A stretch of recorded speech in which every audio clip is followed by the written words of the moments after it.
Diversity, equity, and inclusion. Capable of real change or just another illusion of inclusion? I say it's an illusion, and let me tell you why.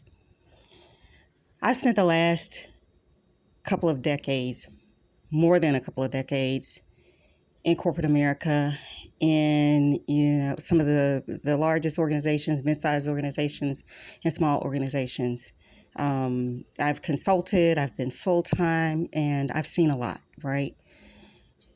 One thing that is solid within an organization is culture.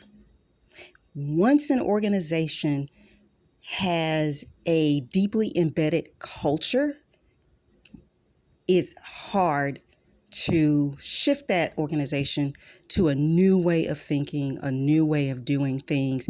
You have people that have been there since the inception of the corporation. You have, new people that come in. You have people that have been there for, 5 to 10 years. And because culture is so deeply embedded, people come in and they learn how to operate within that culture. A lot of times when they hire new people, they hire people that fit within that culture in some way. So I guess by now it's probably been about three years ago, sometime in 2020, when all of these organizations started to hop on the diversity, equity, and inclusion bandwagon. I was like, I'm not convinced yet. I'm not convinced. I'm going to wait and see. Fast forward, here we are. That was sometime mid to late 2020. Here we are in 2023, and already the first thing that's being cut out of these organizations is the DEI programs, DEI leaders, DEI teams, because DEI is something, in my opinion, that was never really meant to be a long-standing activity within these organizations. It was something meant to show people that, we don't have a diversity problem. We treat everybody fairly. We've got diversity, equity, we include all, we love all, we welcome all. But was that really the case? Not in my experiences. And so I think we have to be careful when these new programs come up to say, we love everyone and we accept everyone, we include everyone, everyone's treated equally here. You have to really sit back and watch and see whether or not these organizations truly put forth the effort, the people, and the time to make these things truly work.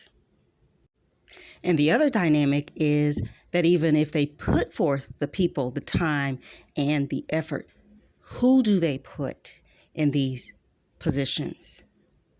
Is it people who actually know what it means for an organization to be diverse, for an organization to be equitable, for those who are not typically given a fair chance to actually be included and to be heard? So that's the other dynamic, is who they are putting in these places. And a lot of these programs, people of color, and specifically maybe like Black women and things of that nature, are not put in leadership positions in these programs. And when they are, once, these programs determine what changes need to be made, how, can they roll out this diversity, equity, and inclusion, these activities, and making sure that they are really making full progress.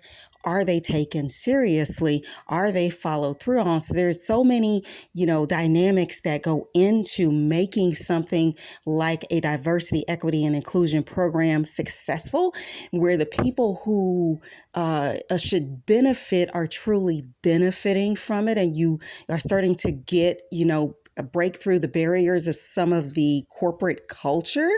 That is something that I have found to be highly difficult, especially when the right people are not in the leadership roles, the right people are not at the table. And then depending on how, leadership in the upline executive people that have the ability to make decisions, that have the ability to enforce new ways of doing things, how does all of that come together, and is it really taken seriously? So from my perspective, before you get all excited and get all entrenched and, start to say, oh man, we've got this great program and I know that, I'm going to be given a fair shot, and a lot of the problems that this organization has had are going to be solved with this program. Always sit back and look and see before you get emotionally invested and get your hopes up. And I'm not saying that you should never look at something that's new and see it as a possibility. But what I'm saying is, let them prove it first. Let's see some real results. Okay.